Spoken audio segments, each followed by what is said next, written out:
um negócio, a gente precisa conversar depois, beleza? Que daí... Muito bem. Estamos ao vivo, deputada federal Adriana Ventura. Ah, já estamos ao vivo? Ah, que legal! Ui!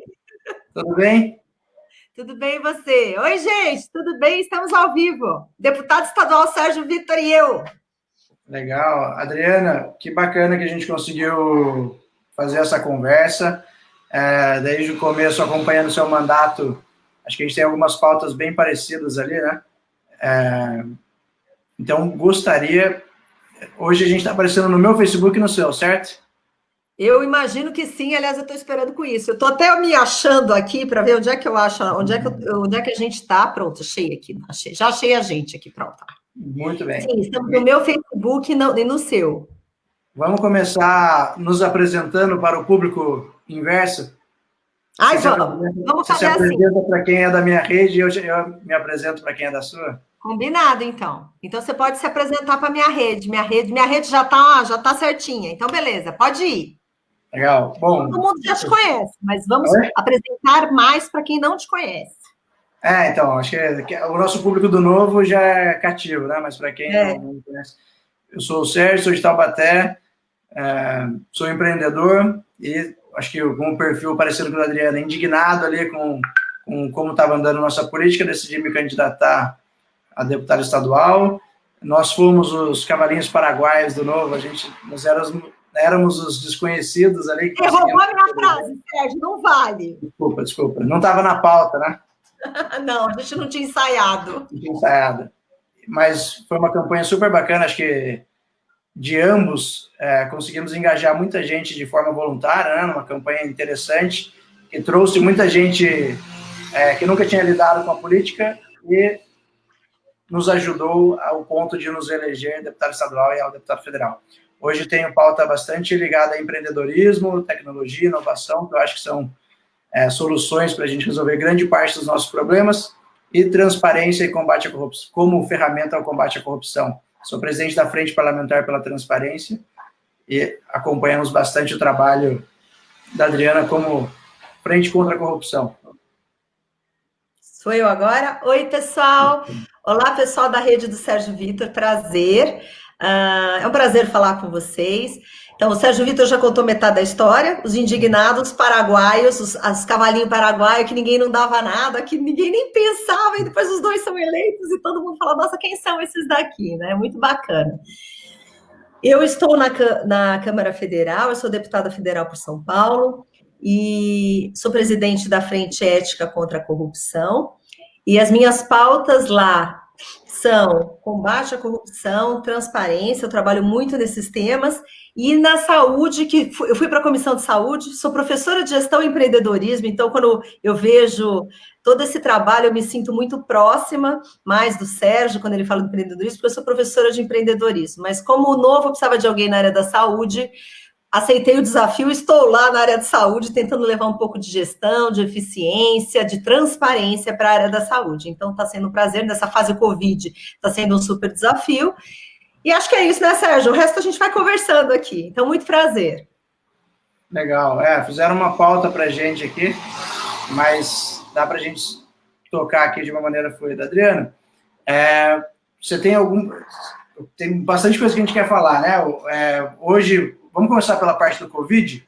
Vamos, faz a pergunta que você quiser aí. Você fez um projeto de lei que... Oi, Fátima, nossa colega aqui de São José, está acompanhando a gente. Fez um projeto de lei para endurecer a pena de quem for corrupto em tempos de pandemia, é isso?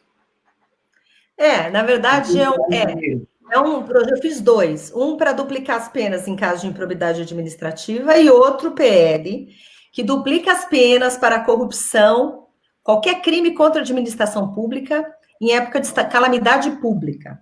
Né? E a felicidade toda é que esse projeto de lei foi aprovado urgência e está na pauta desta semana. Então, finalmente, porque foi protocolado há mais de 3 meses, há 3 meses e meio, para ser exata, 2 de abril, quase 3 meses, e está na pauta dessa semana. Então, se tudo correr bem, quarta-feira teremos um projeto aprovado, que daí será encaminhado para o Senado. Então, bacana que tem muitos parlamentares de muitos partidos envolvidos, vários coautores, e outros PLs que vieram depois, tem 22, 24 no projeto. Então, o hashtag da semana é 1485 sim. Legal, isso que eu ia perguntar para você até, né, que normalmente, imagino que você receba bastante essa pergunta, como a gente envolveu muita gente que nunca foi da política, o sentimento é de que quando tem projeto de lei para punir político corrupto, normalmente ele vai mais devagar, né? E você falou que foi aprovada urgência e que vai chegar no plenário, deve chegar no plenário. Deve chegar no plenário. Então, mas eu acho que aí, Sérgio, entra uma coisa que a gente está aprendendo, não só como ser político, né, que acabou de entrar e que está aprendendo como funciona, mas a gente percebe que ninguém faz nada sozinho lá. Então, a gente não consegue, assim, o novo, o Adriana, o Sérgio, ninguém aprova nada sozinho. Então, quando você percebe que as pessoas vão se unindo, e as pessoas que têm tem 18, deixa eu ver, são 12 partidos diferentes, deputados de 12 partidos diferentes. Você começa a conversar com um, com o outro, você se identifica com pessoas de outros partidos, chama para coautoria. Então, com isso, o projeto cresce. Então, isso é muito bacana ver. E é o que está acontecendo. O PL vai para a pauta essa semana. A gente acabou de produzir um vídeo que tem 18 deputados falando, senador, porque a gente mobilizou para todo mundo estar no vídeo para a gente aprovar isso daqui. Legal, isso é um ponto importante que você tocou, porque até a gente responde muito isso ligado ao próprio presidente hoje em dia, né? Ah, mas o Congresso que não está querendo aprovar as suas pautas. Tá, é óbvio que tem muita resistência para algumas pautas, né?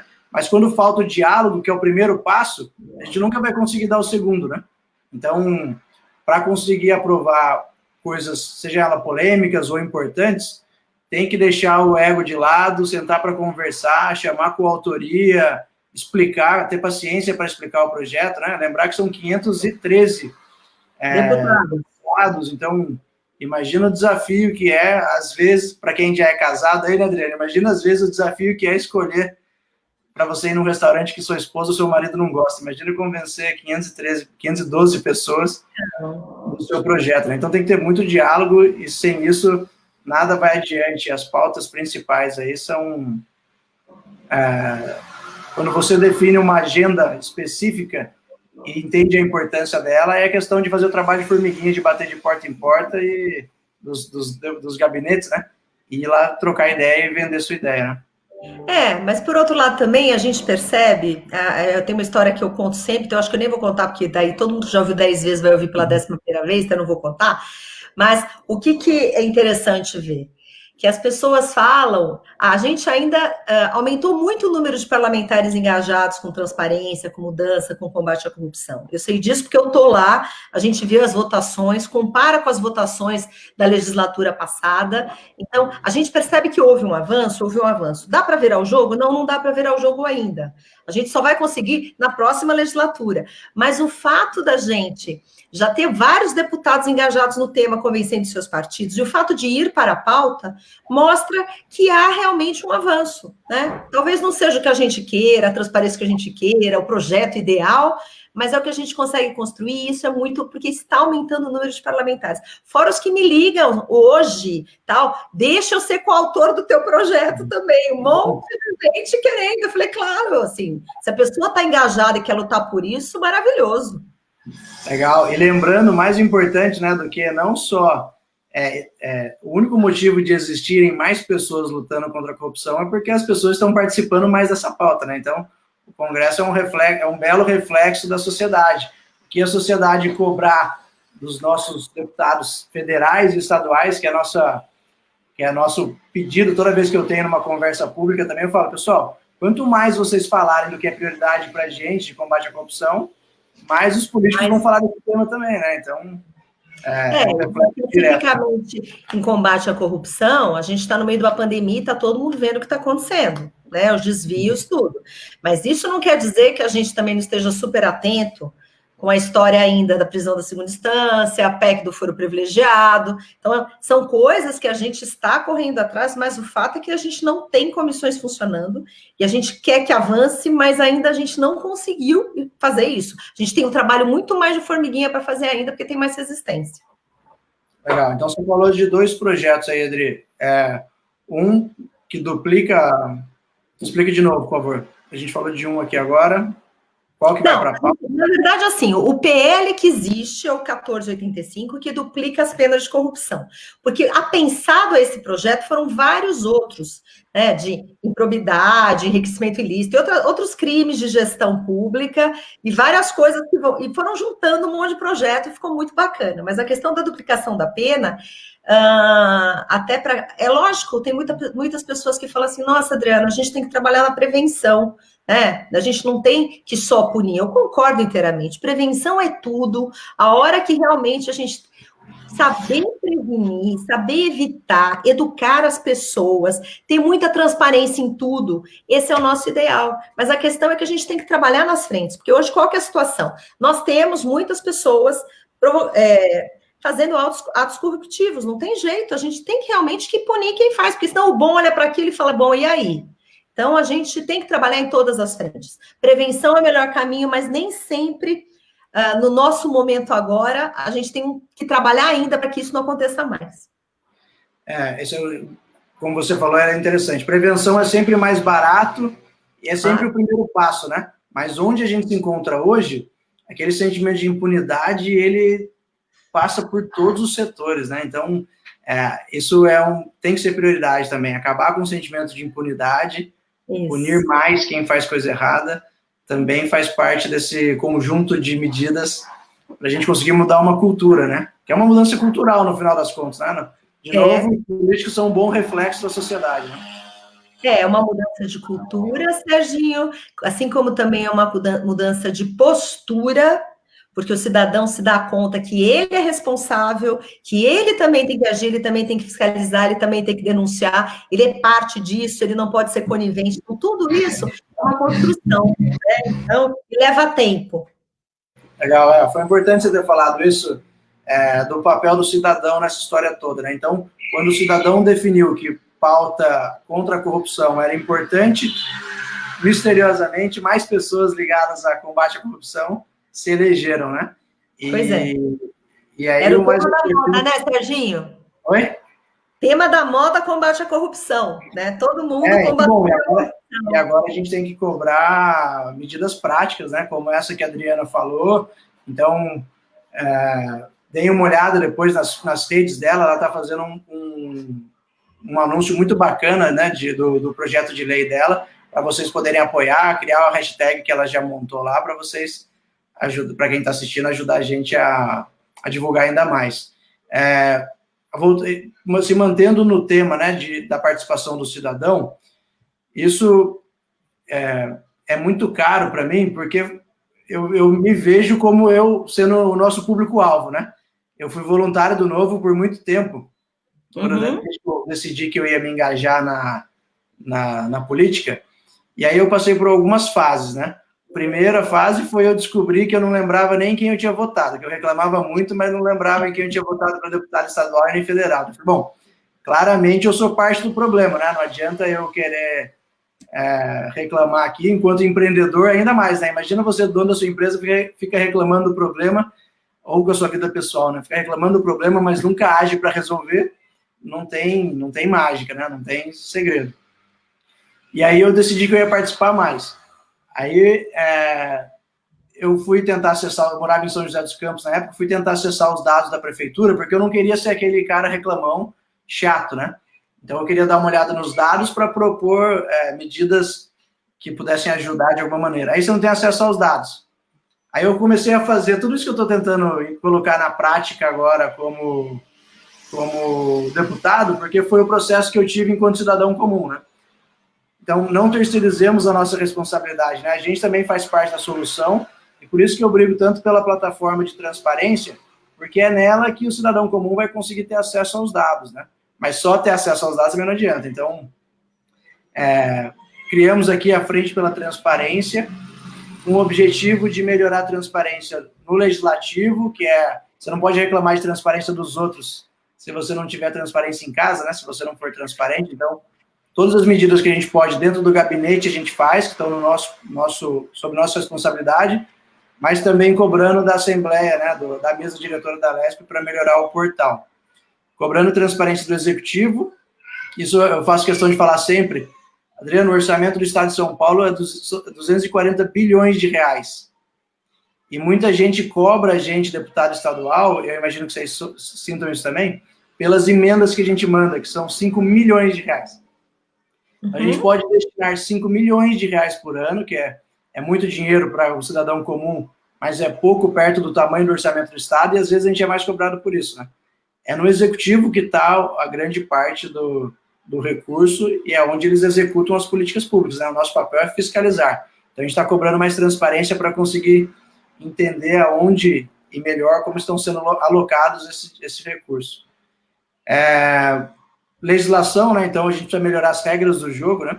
Para melhorar a transparência, a gente está tentando melhorar a lei de transparência e dados abertos aqui do Estado de São Paulo, e a gente sabe a importância que seria agora. Imagina como seria mais fácil a gente estar lidando com a pandemia, Adriane, se a gente tivesse todos os dados abertos, né? Agora, assim, não só para despesas, mas também com relação ao próprio caso do número de casos, número de óbitos por região, se a gente conseguisse ter acesso aos dados para trabalhar com eles, né? O próprio Plano São Paulo, que diz respeito à flexibilização regional agora, a gente não sabe o número de leitos e internados por hospital, a gente só fica sabendo depois que eles fizeram a análise, né? Então, acho que quando a gente tem dados abertos, a gente traz a população para a solução, né? Mas, de novo, a gente volta no mesmo passo.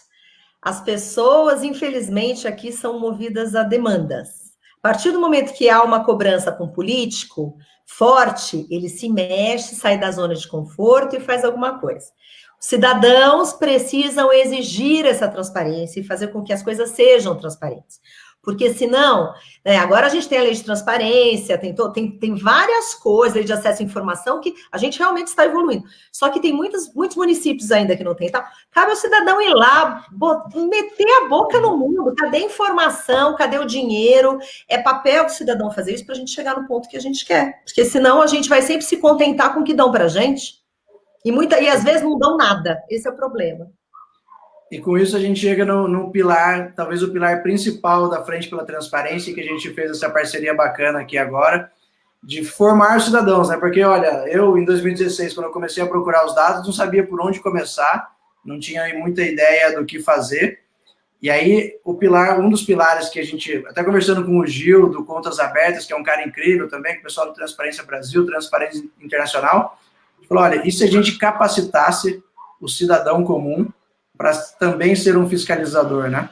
E aí a gente uniu forças aí para montar essa capacitação, que a gente já teve o primeiro dia de curso, né, para falar um pouco de portais de transparência, mas essa é uma iniciativa, Adriana, que eu estou super empolgado de fazer junto com você, porque eu acho que ela talvez seja uma das principais ações de cidadania.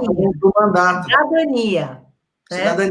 Formação do cidadão, cidadania. Você dá ferramental para ele, você mostra o que ele tem que fazer, onde ele tem que entrar.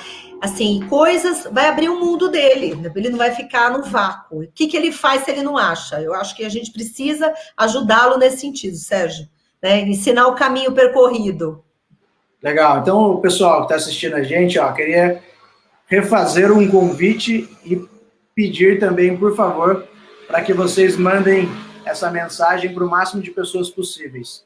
A gente que está com uma iniciativa super legal de formar os cidadãos como fiscalizadores. É claro que tem vários níveis de fiscalização, mas só de você ter um entendimento básico do como você pode fazer, você já pode pegar alguns erros e equívocos e ser muito mais eficiente na sua cobrança, né?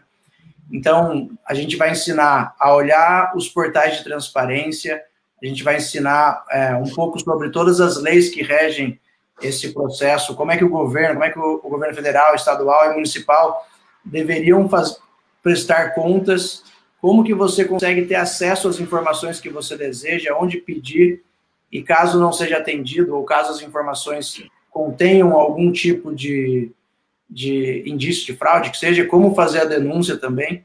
Então, é uma formação super bacana, online.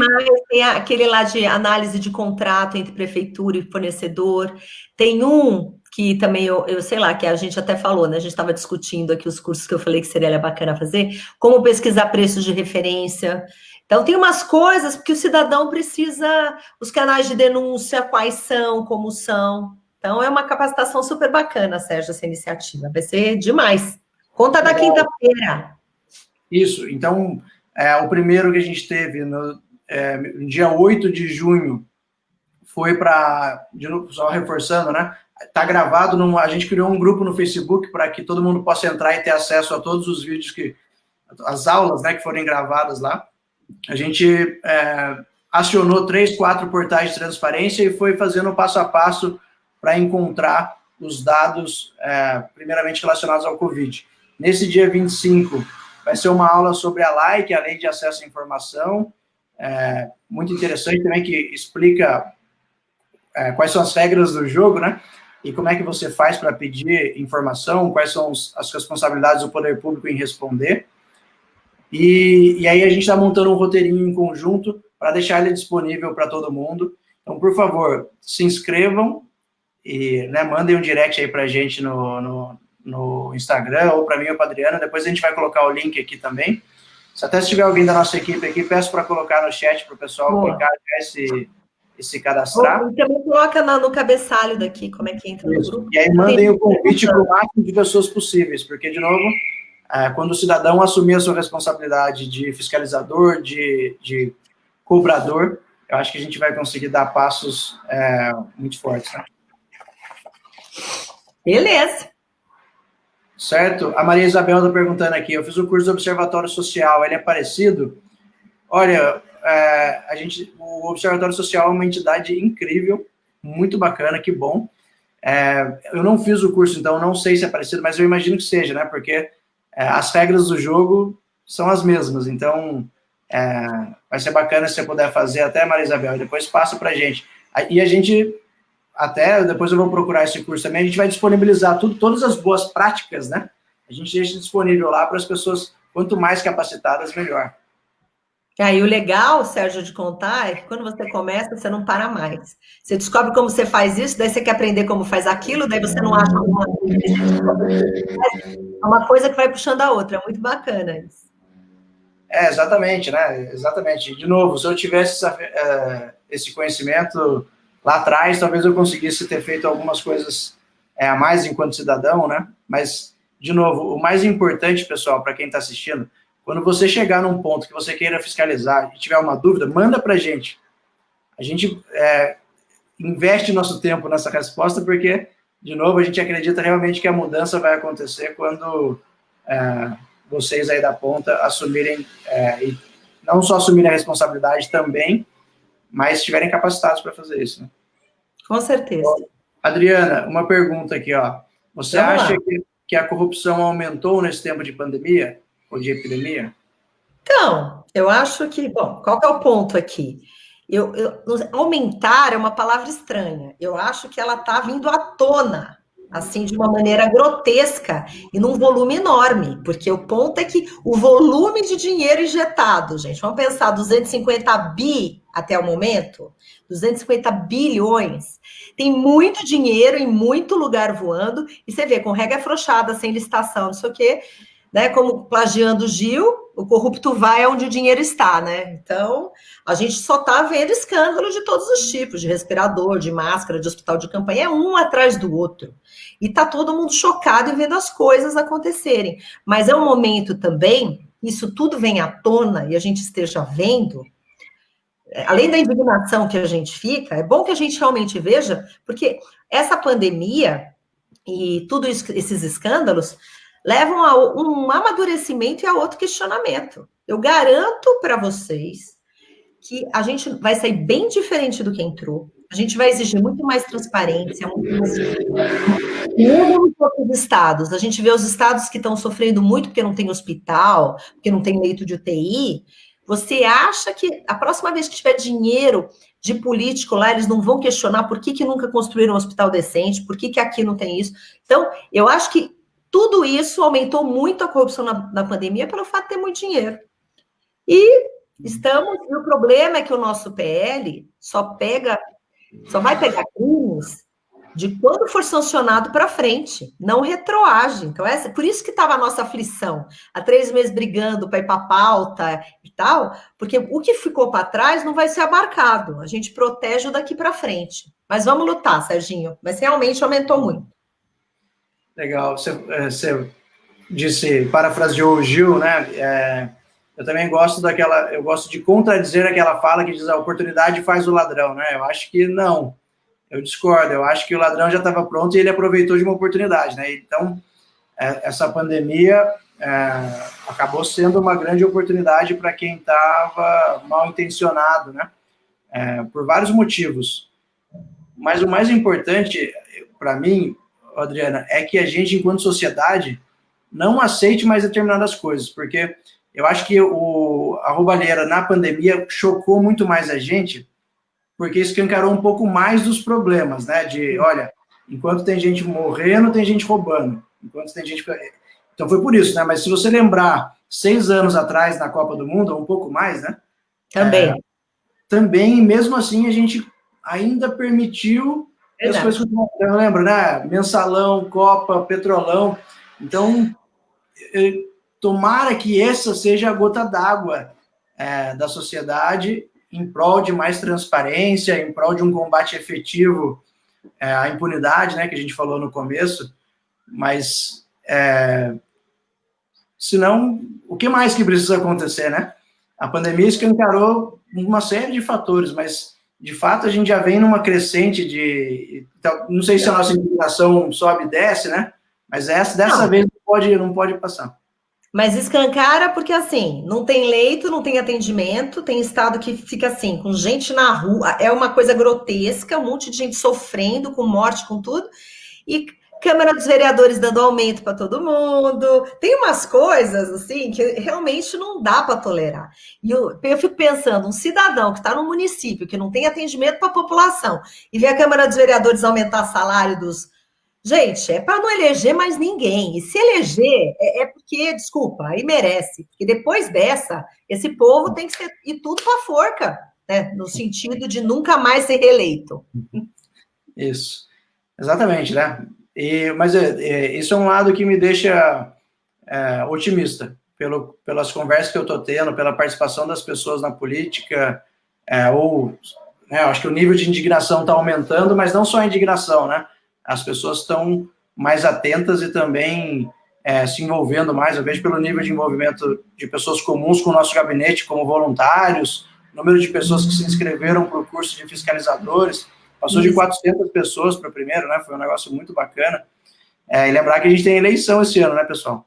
Então, a gente vai ter, apesar de muitas vezes a gente não sentir, ou sentir que essa nossa ferramenta de voto não é tão eficiente, ou que ela é muito demorada, pô, mas a pessoa está lá indo mal e fica 4 anos, enfim, mas é o que a gente tem hoje, então temos uma baita oportunidade na mão esse ano de não eleger quem de fato não tem feito um bom trabalho em prol da transparência, em prol do combate à corrupção, quem não tem feito valer a pena o valor do imposto que a gente paga para manter o representante lá, seja na Câmara Municipal, Estadual ou Federal, né? Esse ano somente eleições municipais, mas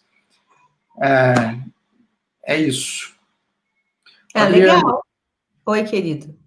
Não, mas eu quero saber o seguinte, como você vê o estado de São Paulo nisso tudo? Você que é deputado estadual por São Paulo, a gente que tem a mesma bandeira, que a gente briga por transparência, São Paulo em penúltimo lugar no ranking da transparência. Como você vê isso? Isso é de deixar a gente bastante indignado, né? A gente, com casos primeiro no portal de transparência, é inadmissível que o estado de São Paulo esteja nos últimos lugares de qualquer tipo de ranking no Brasil. qualquer tipo de ranking positivo, né? Ele tem que estar em primeiro, top 3 no mínimo, né? A gente, pelos recursos que a gente tem, pelo tamanho da máquina, até pela competência que existe ali dentro do governo do Estado de São Paulo, a gente nunca deveria estar tão atrás em nenhum tipo de ranking. Isso, pelo tamanho do nosso orçamento também, é inadmissível ser tão difícil a gente ter acesso a esses dados. Agora, a gente tem acompanhado bastante de perto com relação a tentar encontrar indícios de fraude de diversas formas, né? Desculpa, eu moro no primeiro andar aqui, eu estou na sacada. Eu vai perguntar por que tem tanto barulho aí. Passa uma moto, parece que eu estou na rua. Agora, com relação a indícios de fraude, houveram casos que a gente está acompanhando as investigações, né? Que foram na compra dos respiradores e na compra dos aventais, que foi contratada uma empresa que claramente não tinha capacidade de entregar, mas não houveram tantos outros indícios, né? Então a gente não conseguiu encontrar. A gente é bastante rigoroso, mas tem que ter um entendimento de que, de fato, os preços aumentaram demais, né, dos insumos. Então a gente está tentando ser cauteloso para não fazer nenhuma denúncia indevidamente, porque todos os lugares, essa foi uma demanda enorme por todos os insumos e produtos e equipamentos de saúde, né? Mas aí entra também a diferença entre planejamento, boa gestão, engessamento da máquina pública, né? A gente viu ali o governo de Minas Gerais conseguindo fazer compras mais baratas dos respiradores, tá certo que em muitos deles os respiradores não eram da mesma marca, tudo bem, mas o preço foi muito mais barato, e é um respirador que resolve o problema. Minas Gerais conseguiu fazer os hospitais de campanha mais baratos do Brasil, né? Então, claramente tem alguma coisa que chama atenção aqui.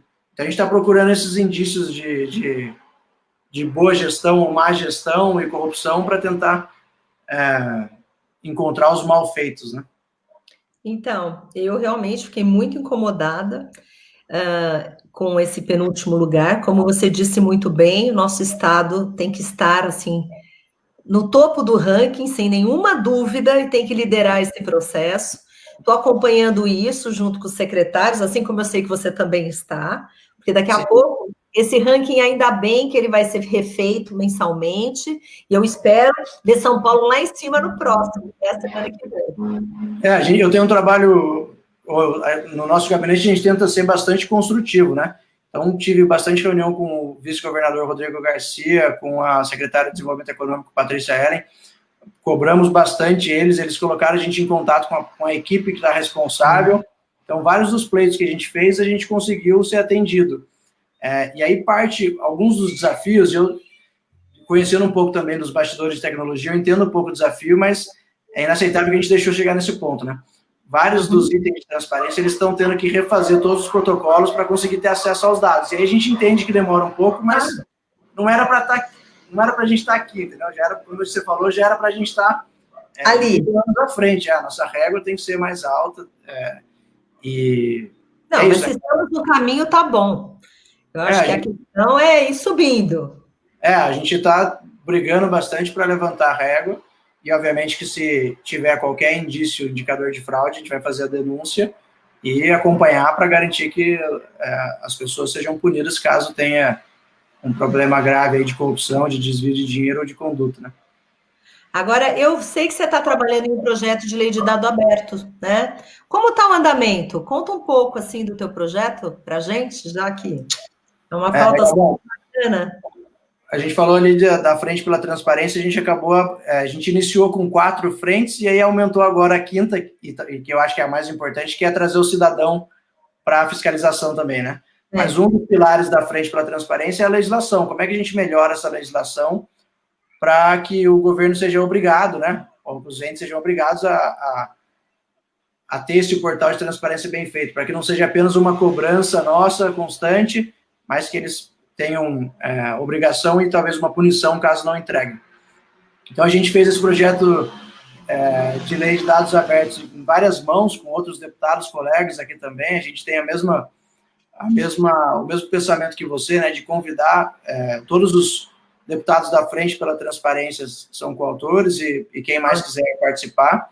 A gente construiu, junto com o Conselho Estadual de Transparência, eles participaram da formulação, várias entidades que estão apoiando a gente na frente, né? Transparência Brasil Internacional, o pessoal do Governo de Dados Abertos, o próprio Observatório Social. Então, a gente já protocolou, só que todas as comissões estão paradas, né? Então, está parado. Não dá para fazer nada. A gente só faz o nosso feijão com arroz. Na verdade, as comissões que retomaram agora, tá? Mas tem um backlog enorme, né? Então, até isso ser discutido vai demorar.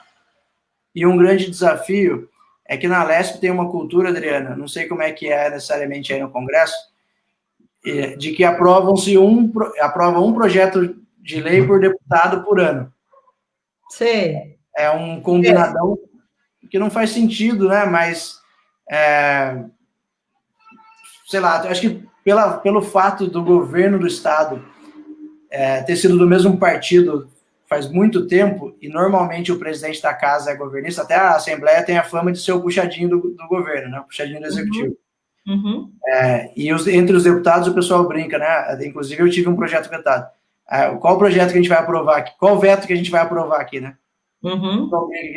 Normalmente, grande parte dos projetos aprovados na Alesp é de autoria do governo, e os de autoria dos deputados, a grande maioria é vetado. Então, eu acho que tem esse combinado justamente para tentar segurar os deputados para não aprovar muita coisa, para não dar dor de cabeça para o governador, né? Ai, Sérgio, péssimo. Tem hora que dá vontade de chorar, não tem, não? E a casa vai funcionando assim, tem funcionado, a Assembleia Legislativa, as assembleias, né, são muito presidencialistas, né? Então, quem define a pauta é o presidente da Assembleia. Na ordem do dia, existe aquela, né, chama ordem do dia porque, de fato, ele vai em sequência, né? Mas ele é muito demorado, né, para você conseguir fazer um projeto de lei, enfim. Não, a gente tem que começar a baixar um decretão que para aprovar um tem que revogar 5, sabe? Pelo amor de Deus, quer aprovar um projeto de lei? Levanta tudo que tem, mata um monte de lixo que tem ali que não serve para nada, quer aprovar um, você faz o trabalhinho de casa. A gente tem que lançar um desse, que nem o revogaço, que nem a coisa que você e o Melão já fazem, o Gilson faz um trabalho bacana, porque só tranqueira, e é uma lei em cima da outra, e uma desdiz a outra, é vergonhoso. O nosso ambiente regulatório, ele é desafiador, para não dizer outra coisa, né? E aí a gente protocolou, inclusive, o Código de Defesa do Empreendedor, que um dos grandes, talvez a questão mais legal desse código, né? E ele obriga os projetos de lei a ter uma análise de impacto regulatório, que parece óbvio, né? Mas se todos os deputados ou todas as novas propostas de lei, decreto, normas, houvessem essa análise de impacto regulatório, eu acho que a maioria já morreria no ninho, né? Porque o que a gente vê, grande parte dos projetos é para atender um determinado setor ou para atender um determinado grupo. Uma determinada pessoa. Ou uma pessoa que uma pessoa, aquilo ali encomendado, aquela coisa bonita, não é, Sérgio? Isso, e que aí sempre, toda vez que tem alguém ganhando alguma coisa, tem outra pessoa pagando, né? Tem outro grupo pagando. Então, a gente está tentando emplacar esse projeto para diminuir o número de leis novas sem análise de impacto regulatório, né? E aí eu estou vendo a Cris Sato perguntando, né, se a gente conseguiu revogar muitas leis. Ô, Cris, esse é o grande desafio. No Congresso é igual, né, Adriana? Para a gente revogar uma lei, é o mesmo processo de aprovar uma lei. Então, o que a gente fez, né? A gente chora. Oi? Sentar e chorar. Nossa. Isso tem que ser feito com um movimento entre todos os deputados. E aí, antes, a gente já protocolou um projeto de lei com 30 leis. A gente tentou pegar as que incomodariam menos as pessoas, né? E está lá também protocolado, está na Comissão de Constituição. Ela foi aprovada na Constituição de Justiça, mas está parada nas comissões. O que a gente está fazendo? A gente lançou a plataforma Revoga Já. Então, revogajá.com.br, e a gente está mandando e provocando todas as entidades, contadores, que normalmente são eles que lidam com a burocracia, né? Advogados, para nos ajudar a mostrar Onde estão as leis, regras, normas que atrapalham o cidadão. E aí a gente vai compilar todas essas leis num projeto de lei único, né? Fica revogado as leis abaixo. E aí tenta colocar várias delas, porque senão, né, se for uma, esquece, não vai acontecer. Então a gente também, fica aqui o convite, né, de novo, quase todas as ações do nosso mandato a gente quer fazer com que o cidadão participe. Não adianta achar que eu ou a Adriana, por mais que ela seja empreendedora e dê aula sobre isso, né, e eu fui empreendedor por quase 10 anos na área de educação, mas mesmo assim, a gente não vai saber todas as regras, leis que atrapalham o cidadão na ponta de outro setor. Não. Então, a gente precisa da participação de vocês. Olha, Sérgio, essa norma aqui atrapalha. Até porque, às vezes, a gente lê a lei e ela parece ser boa. De novo, é só quem está na ponta que vai saber se aquilo atende ou não atende, né? Então, a gente precisa da participação das pessoas. E a gente está fazendo um compilado para tentar fazer isso de uma vez só. E seria muito bom se a gente conseguisse emplacar o artigo né, para cada lei aprovada, teriam que se revogar 2. Revogada.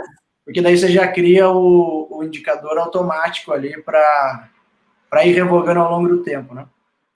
Agora, sabe o que é legal? Você falou das leis que parecem boas. O que a gente mais tem é isso, né? Essas leis que parecem ótimas, onde todo mundo também é tão bonzinho, que está ajudando tal, e no final está prejudicando horrivelmente empreendedor, a população, quem paga é o mais pobre. Tem umas ali que é enganar a trouxa, né? Que, analisando profundamente, é lei que só prejudica a população e só prejudica quem gera renda e quem dá emprego. E, por exemplo, a gente tem várias dessas aqui que a capa é maravilhosa, né? Tipo assim, no começo do ano, no final do ano passado, acho que foram aprovadas algumas dessas leis que foram vetadas, mas a gente votou contra, obviamente. Por exemplo, pessoas com diabetes não pagam passagem de ônibus intermunicipal. Eu entendo a boa intenção de tentar ajudar pessoas com determinada doença ou problema, mas não faz sentido você categorizar assim. Na pior das hipóteses, tem que ser feito pelo critério de renda, né? Porque não, a pessoa com diabetes rica não vai pagar, mas o desempregado saudável pobre vai pagar. Enfim, não faz sentido, né? Normalmente esses projetos estão tentando atender uma categoria que vota naquele deputado ou deputada, ou num grupo de apoio maior, né? Então, a gente brinca aqui, eu falo do melão também, né? A gente está aqui para defender o pagador de imposto, que é o maior sindicato do Brasil, mas ele é silencioso e desorganizado. Mas seu Sérgio. E aí? E a semana tá quente lá na Assembleia? Como é que tá essa semana? Eu daqui a pouco vou para Brasília. Vou acabar nossa live, eu vou para o aeroporto.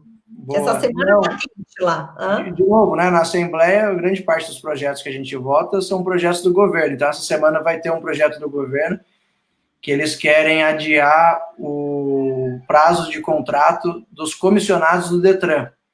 E aí tem um grupo de concursados enorme que já está esperando faz tempo e eles querem adiar o prazo dos comissionados. Esse que é o desafio, né? A gente tem que encontrar a linha tênue entre inchar a máquina, né? Mais concursados entrando, especialmente no momento que a gente precisa usar mais tecnologia para diminuir o tamanho da máquina. Só que também, obviamente, não está correto o uso dos comissionados, porque aí você tem aquela negociação política, você também pode ter incentivo à ineficiência. A gente está estudando bastante o projeto de lei, fazendo os cálculos. A gente tem um cientista de dados no gabinete e os quatro deputados do Novo também agem bastante em conjunto aqui na Lesp para fazer essas análises, para ver qual é o custo dos comissionados, quem são esses comissionados, qual que vai ser o impacto no orçamento dos concursados entrando. Mas, de novo, né, normalmente a gente vota projeto do governo. Nessa pandemia, a gente votou um projeto de deputado, que eles fizeram um projetão de lei, e cada um pôde dar um pitaco. Daí, tipo, ele fala de tudo, né? No final das contas, ficou um bicho... Tinha alguns artigos muito bons, mas no todo não dava para votar a favor. Ele criava era uma aberração, ele criava muitos pontos negativos, favores para determinadas classes, a gente acabou votando contrário. Mas pra você ver, né? Em vez de colocar vários projetos de deputados, eles forçaram a barra para que fizesse um só. Não entendo por quê, né? Daí, pensa um projeto de lei que não tem um foco específico, né? E que não serve para nada, de tão amplo. E que foi aprovado 90 dias depois da pandemia. Então, enfim. Agora, o Sérgio, me conta uma coisa, e vocês da bancada, qual que é a expectativa da Lesp de retorno? Vocês já têm um planejamento de retorno, uma programação de volta das comissões, essas coisas, ou ainda nada? As comissões voltaram virtualmente, então, semana retrasada, eles fizeram um treinamento para a Comissão de Constituição e Justiça e Finanças e Orçamento. Ela acabou que ela funcionou por algumas vezes, aquela congresso de comissões, não sei se vocês têm aí, né? E junto aqui, às vezes, quando é votado algum projeto de urgência, eles votam o congresso de comissões. Para não ter que passar por cada comissão separada, juntam-se todas as comissões na mesa para votar e aprovar determinada... É bem mais legal, porque parece que tem pelo menos um da CCJ, outro da saúde, outro de finanças. Lá no plenário, a pessoa dá parecer por todas. Então, lá daí eles votam tudo de uma vez, né, nesse congresso. Então, eles tiveram que funcionar até para aprovar os projetos do governo também, né, porque o projeto do governo vem, eles vão definir no plenário, depois tem o congresso de comissões para afinar o texto ali. Legal. Mas agora voltam as comissões virtualmente para discutir os projetos, todos os projetos da casa, né? Mas está num ritmo demorado, porque o mesmo desafio que o Brasil inteiro está tendo com tecnologia, aqui também teve, né? A gente tem deputados com todos os tipos de habilidades ali, ou familiaridade com tecnologia. Então, teve uma fase de aprendizado ali também para conseguir... Você sabe que lá na Câmara não voltou, não tem comissão funcionando, a única comissão que está funcionando é a comissão do Covid, que eu participo, mas, assim, as outras comissões não votaram, e a gente está pedindo, vamos voltar, pelo menos a das reformas, né? Reforma tributária tem que votar, a reforma administrativa, apesar do presidente ter falado que é só ano que vem, mas, enfim, vamos caminhar, né? Não vamos nem discutir esse assunto. Mas as reformas, a reforma do regime, tem um monte de reforma para discutir que a gente pode fazer isso virtualmente, assim, isso dá uma agonia enorme, difícil. Isso é uma coisa importante, né, que a gente falou um pouco no começo, da nossa intolerância por corrupção, mas também de como, quando o cidadão participa e cobra uma agenda mais clara, de como isso anda mais rápido, né? Então, pessoal, não é possível que a gente continue sendo o país com maior complexidade para se calcular o quanto de imposto a gente deve pagar. Porque a gente demora 1.500 horas só para calcular o quanto de imposto a gente tem que pagar. É um imbróglio tão grande que muitas vezes, num erro, você não dorme tranquilo, né? Porque se você cometer qualquer erro, pode ser que você tome uma multa bem alta, inclusive, né? Então você gasta muito dinheiro para calcular o quanto de imposto, para pagar o imposto. Depois você está sempre sujeito a tomar alguma multa, uma fiscalização. A gente nunca sabe se a gente está 100% certo, mesmo com todos os esforços, né? Então a reforma tributária é para ontem. A gente está tomara que o Rodrigo Maia... Eu tive uma live com o Alexis esses dias, né? Tomara que é o nosso rei da reforma tributária, né? Tomara que o Rodrigo Maia assuma isso como seu legado, né? Que ele paute isso esse ano, ainda nesse último ano de presidência da Câmara dele. A gente tem um marco do saneamento básico, né? Que eu vi que o senador Gereissati entregou o relatório dele, então isso tem que ser discutido para ontem. Cuide isso. Imagina, a gente, né, durante a pandemia inteira, lave as mãos, lave as mãos, lave as mãos. Sem água, sem água. No Rio de Janeiro, que o Rio de Janeiro não tem água limpa, né, em grande parte do estado.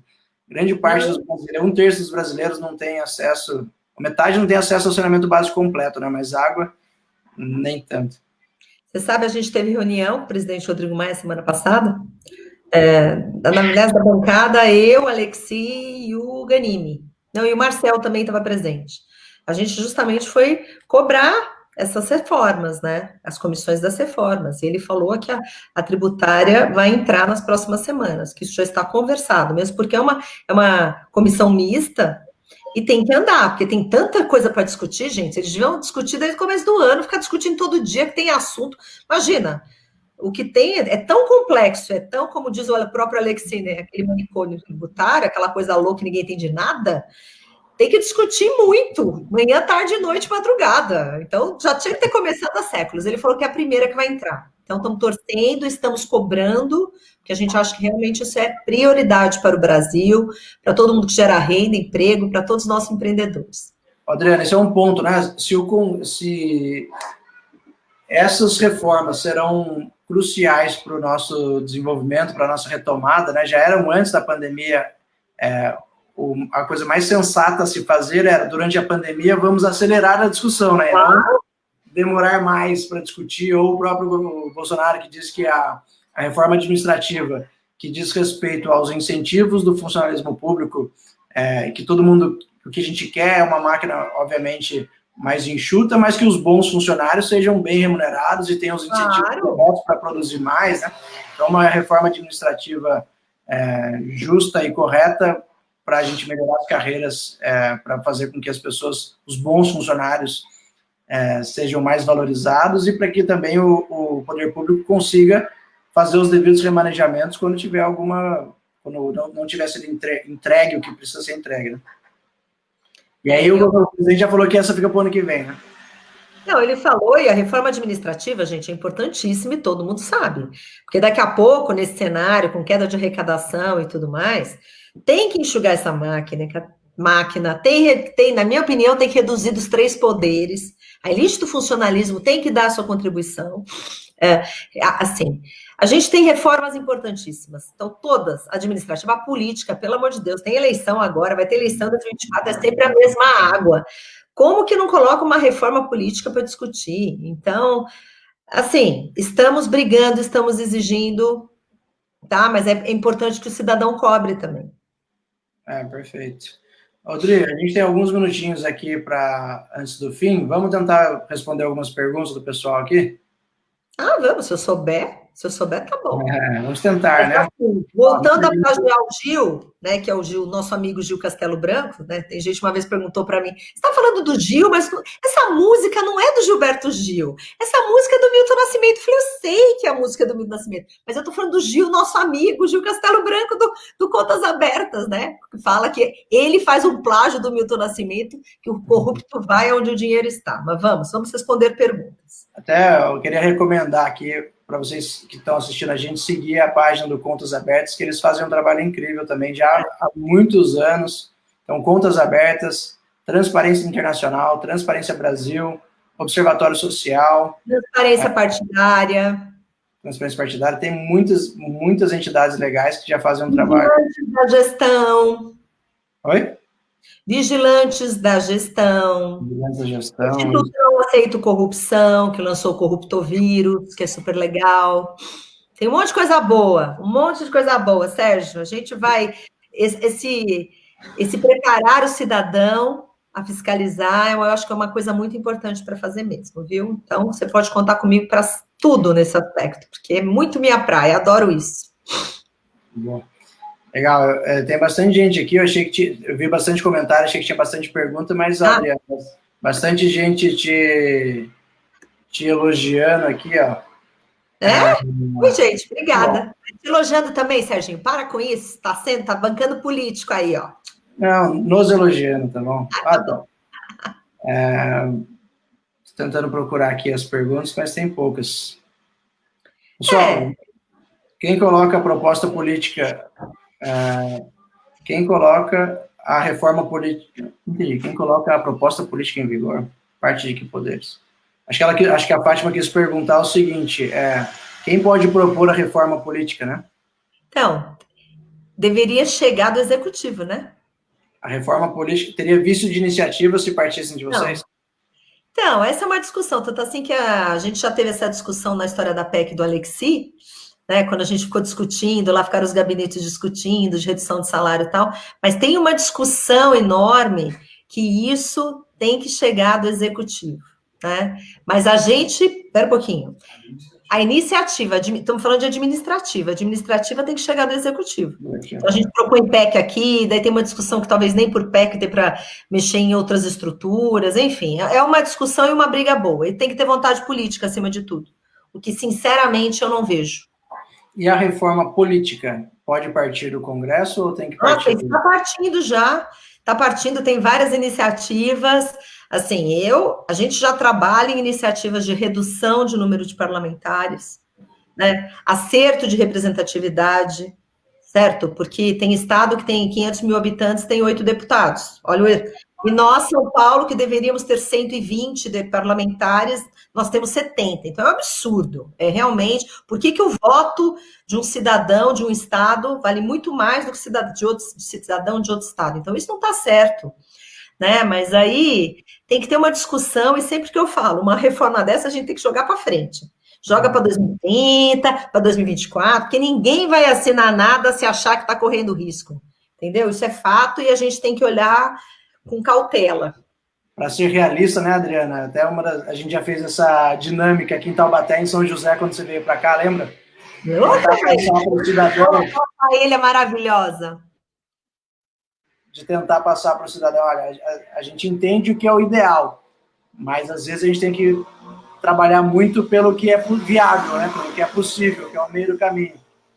Então, Adriana, tem uma pergunta boa aqui, ó, que a gente... Aí o Partido Novo é exemplo, a gente é suspeito para falar, né? Essa questão do fundo eleitoral e partidário e destinação para outros fins, também tem que partir do executivo? Não necessariamente, né? A gente já propôs algumas vezes um projeto de lei ou uma emenda para que a gente pudesse devolver. Não, é lá no legislativo mesmo, isso é papel nosso. Agora a questão porque existe a lei dos partidos e tem várias outras coisas que a gente já fez, que a gente já colocou, lei de transparência partidária, e toda a lei dos partidos é o legislativo que faz.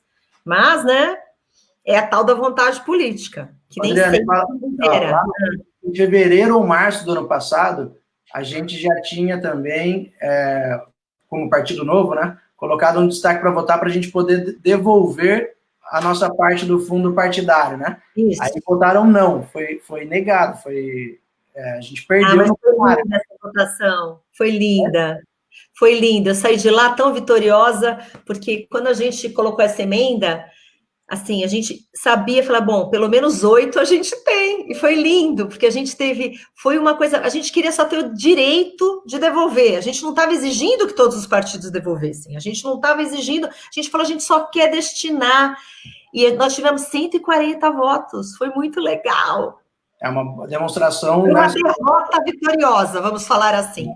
Eu queria só lembrar de uma frase, eu não lembro se foi você ou alguém que me contou, na época, que alguns deputados falaram, olha, vocês estão querendo nos constranger, né, com essa votação de devolução, e aí eu não lembro se alguém... Deve ter sido você que sai mais bocuda do pessoal. Eu sou bocuda, que legal. Mas bocuda, não sei se vocês usam esse termo aqui, é bom, né? Você que fala na lata. Quando tem que mandar, fala lá e fala, sou eu que vou. Isso. E aí acho que foi você, não lembro, falou assim, olha, se você está se sentindo constrangido agora, que a gente tem só 4 milhões, acho que a gente tinha 4 milhões no caixa, né?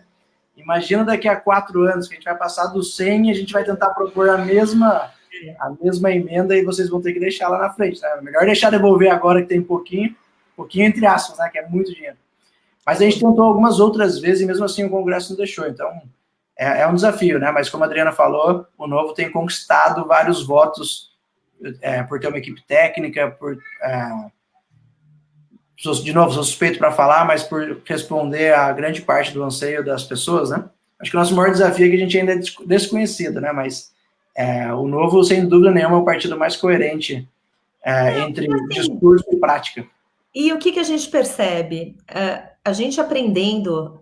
conectar com outros parlamentares, nós temos parlamentares de outros partidos que nos apoiam, e isso está aumentando, porque as pessoas estão vendo e estão sendo cobradas, então está aumentando. A gente, por outro lado, é muito rechaçado, né, muito deixado de lado, queimado e tudo mais, porque a gente chega lá, a partir do momento que a gente fala, a gente quer devolver, o outro que não quer devolver fica constrangido, e a melhor defesa é o ataque, sai... Só fala, assim, a gente é jogado em fogueiro o dia inteiro, mas vamos que vamos. Bom, Adriana, suas considerações finais aí, deixa sua página e seu Instagram para quem está da minha rede aqui não te segue ainda, por favor. Ai, meu Deus. Gente, Adriana Ventura, eu acho que Adriana Sou Novo, o meu Instagram eu acho que é Adriana M_Ventura, deu para perceber que, assim, não sou muito cibernética, não é? Eu brinco que dos deputados eleitos eu sou a mais analógica, mas o que é bacana, é só minha mensagem final para a tua rede, você vai dar para a minha rede também, é assim, temos que acreditar no nosso país, eu acredito muito no nosso país, senão eu não estaria em Brasília. É difícil, tem dia que eu choro, tem dia que dá vontade, assim, que a gente se pergunta, meu Deus, o que eu estou fazendo aqui? Mas eu tenho certeza que vale a pena e eu tenho certeza que o nosso país tem jeito, né? Apesar das derrotas, apesar da gente ver um monte de coisa errada acontecendo, nós estamos avançando. E a história que eu conto toda vez, e vou contar de novo porque eu não aguento, porque eu acho que é uma história linda, né? Uma vez um deputado que está no 4º mandato me pegou chorando porque a gente tinha votado uma coisa horrorosa no dia anterior e eu estava, assim, esgotadíssima. E ele virou para mim e falou assim, minha filha, você está triste, eu estou feliz. Porque se fosse na legislatura passada, nós teríamos 40 votos. Ontem nós tivemos 150, está melhorando. Na próxima legislatura a gente vira o jogo. Então, essa fala dele, que está no seu 4º mandato, que é do Norte, assim, me fez realmente ver que a gente precisa ter essa paciência, essa resiliência. Então, estou lá e contem conosco. E outro recado que eu quero dar é o seguinte: o 1485 que vai para a pauta essa semana foi sugestão de um cidadão, Maurício, tá? Pascalíquio. Ele me ligou e falou, por favor, catos corruptos pedem dobro. Eu peguei a sugestão dele, transformei no PL e está na pauta. Então, dê sua sugestão. Participação do cidadão é fundamental. Serginho, recado para minha rede. Legal, Adriana, muito obrigado pelo papo. Quem quiser me seguir nas redes sociais aí é @SérgioVictorBR. E eu queria endossar o discurso da Adriana, que nós fazemos parte dele na prática também, né? Éramos cidadãos comuns que se indignaram e toparam se colocar num pleito eleitoral e conseguimos ganhar. Agora, o nosso grande desafio é envolver o máximo de pessoas possíveis.